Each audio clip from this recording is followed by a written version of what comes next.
Nick Land, Shuggoth's Revenge.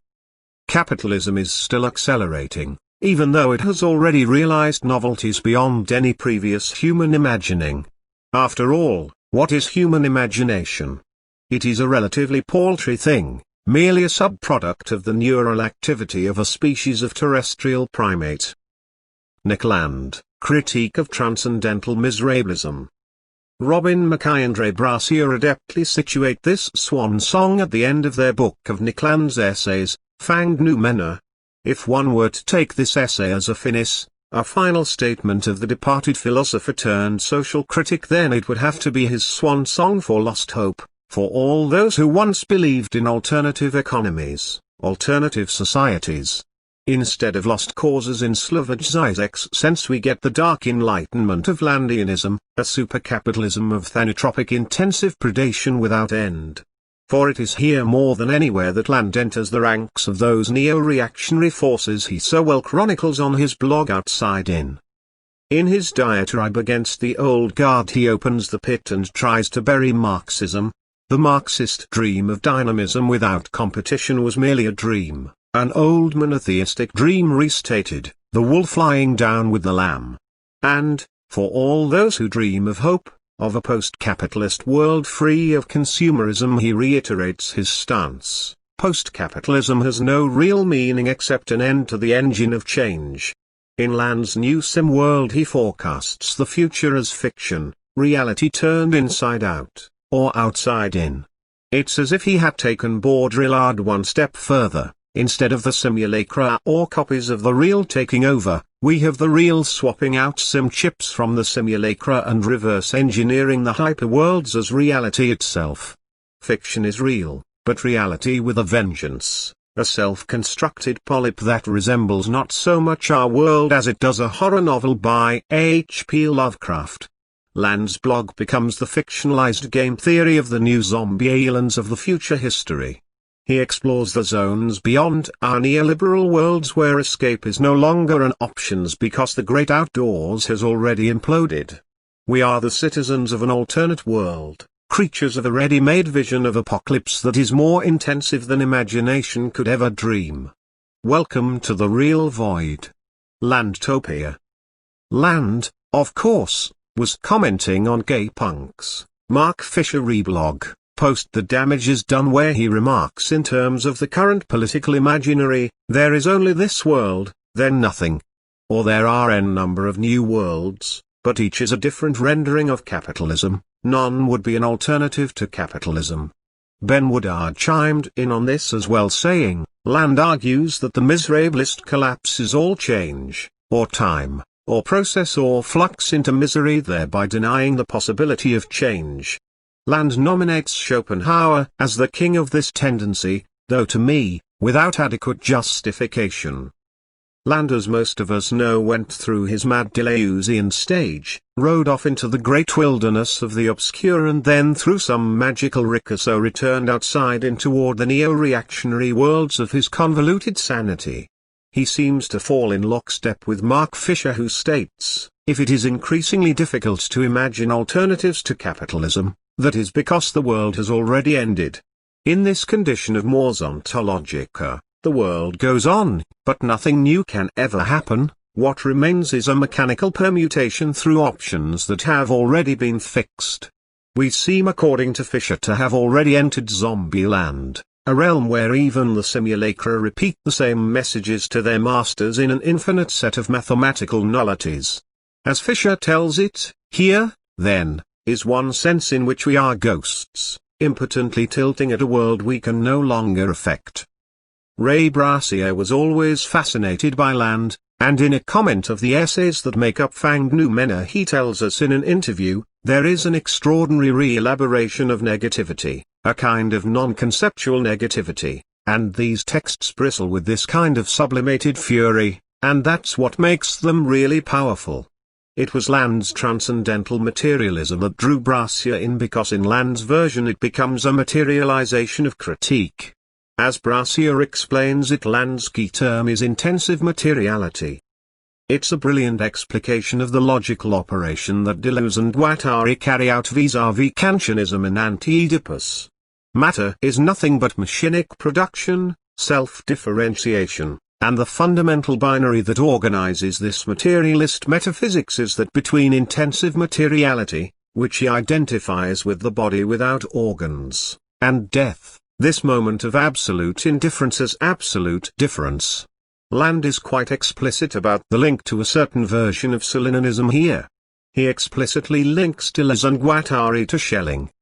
Yet, there is a problem in this approach as Brassier states it. Land in his pursuit of supplanting representational modes of thought also wants to supplant the Bergsonian vitalist tradition for an unconscious thanatropism.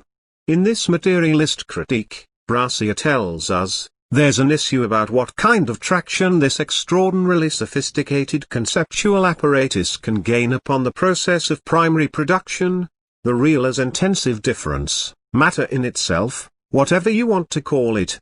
Land seems to paint himself into a corner in his denial of any form of subjectivation, and as Brassier remarks, the claim that you can dispense with the need of any epistemological legitimation for your metaphysics by simply saying it's not about truth or falsity, it's just about the intensification of the primary process, is incoherent, because matter itself as primary production, or death, is not translatable into any register of effective experience or effective intensity. For Land's acceleration is there are no limits to capitalism's thanatropic impulse. Without attachment to anything beyond its own abysmal exuberance, capitalism identifies itself with desire to a degree that cannot imaginably be exceeded, shamelessly soliciting any impulse that might contribute an increment of economizable drive to its continuously multiplying productive initiatives. But as Brassier reminds us, if you're accelerating, there are material constraints upon your capacity to accelerate, but there must also be a transcendental speed limit at some point. The ultimate limit is not a limit at all for him, it's death, or cosmic schizophrenia. That's the ultimate horizon. Land unabashedly endorses this remarkable thesis of Anti-Oedipus, but strips it of all its palliatives, about how this might generate new forms of creative existence, etc. For him it's just, at the end of the process is death. Anyone who has studied Land on his older and newer blogs will understand that thanatropics has swallowed him whole. Land is no longer of the living, but has indeed become a neo-reactionary zombie. Brassier once warned. What does this mean? It means affirming free markets, deregulation, the capitalist desecration of traditional forms of social organization, etc. Why? Not because he thinks it's promoting individual democracy and freedom. He has to instrumentalize neoliberalism in the name of something allegedly far darker and more potentially corrosive, but in the process it seems you end up. If your enemy's enemy is your friend, there comes a dangerous point where you forget the conditions under which you made this strategic alliance, because you can no longer see, you can no longer identify what the goal is anymore. You end up endorsing and embracing a kind of neoliberal politics or ideology, and the pretense of instrumental distance, that this could just be the cunning of schizophrenic reason, quickly evaporates because it's not possible to dissociate praxis from identifiable ends anymore. But this is just what Land's neo-cameralist buddy Mencius Moldbug incarnates. Land in his pursuit of materialist intensification discovered what Brassier described as the dissociation of tactics and strategy. Once you dissociate tactics and strategy, the famous distinction between tactics and strategy, where strategy is teleological, transcendent, and representational, and tactics is immanent and machinic. If you have no strategy, someone with a strategy will soon commandeer your tactics. Someone who knows what they want to realize will start using you. You become the pawn of another kind of impersonal force, but it's no longer the glamorous kind of impersonal and seductive force that you hope to make a compact with, it's a much more cynical kind of libertarian capitalism. Is this not what Land calls the cathedral? Land, capitalism is still accelerating, even though it has already realized novelties beyond any previous human imagining. After all, what is human imagination? It is a relatively paltry thing, merely a subproduct of the neural activity of a species of terrestrial primate.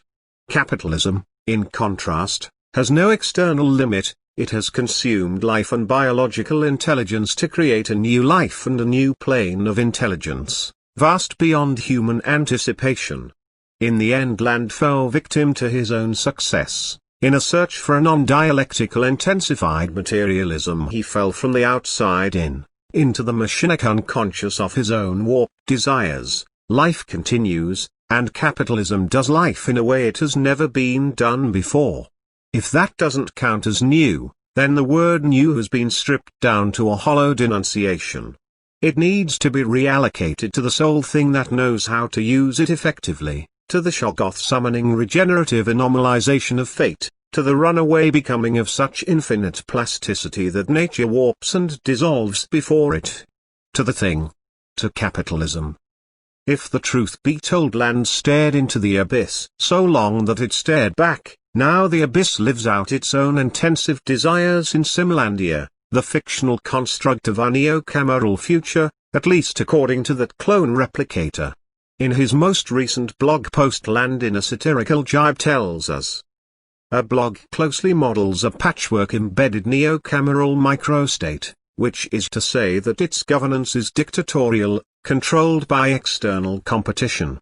Internally, it's God-King stuff, zero democracy, undivided power without constitutional constraint, absolute discretion tilting into sorcerous extremities. The sole counterbalance comes from outside, sustained by a freedom of exit no less highly realized than the administrative power it evaluates. If people don't like what's happening, they leave. Yet, the lurkers in the shadows reply, "We've come to stay, dear land, to watch the madness of your nights and days." If land represents the vanguard of a neo-reactionary libertarian front, then who needs enemies? One can enter Simland and live happily ever after under the midnight sun of hypercapitalism now? Why wait? Dark enlightenment is upon us. More like Shuggoth's last revenge, if you ask me. But before we take our leave, let us look in on an updated version of accelerationism.